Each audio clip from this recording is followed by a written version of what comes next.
చూడండి మా ఇంటి దగ్గర ఎద్దుల బండ్లు ఎలా వెళ్తున్నాయో.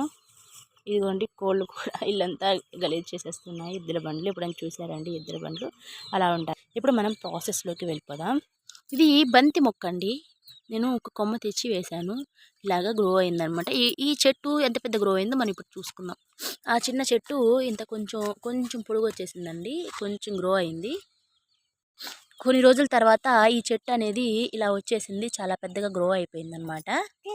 అది ఇంకా బాగా గ్రో అయిపోయి ఇలాగా ఇదిగోండి మొగ్గ కూడా వేస్తుంది. చాలా బాగా గ్రో అయిపోయింది చెట్టు. చూపించాను కదండి ఇందాక చెట్టు, ఇదిగో మొగ్గ వేసింది. ఇదిగో ఇక్కడ ఒక మొగ్గ వేసింది. చాలా చాలా హ్యాపీగా ఉంది ఇలా వచ్చినందుకు. చాలా రోజుల తర్వాత ఇదిగోండి ఇలా వచ్చేసి చెట్లు, పూలు కూడా బాగా పూసాయి, ఇంకా పూస్తున్నాయి, మొగ్గలు ఉన్నాయి కదా, ఇంకా చాలా బాగా పూస్తాయి. థ్యాంక్ యూ సో మచ్ ఇంతవరకు మీ ఈ వీడియో చూసినందుకు.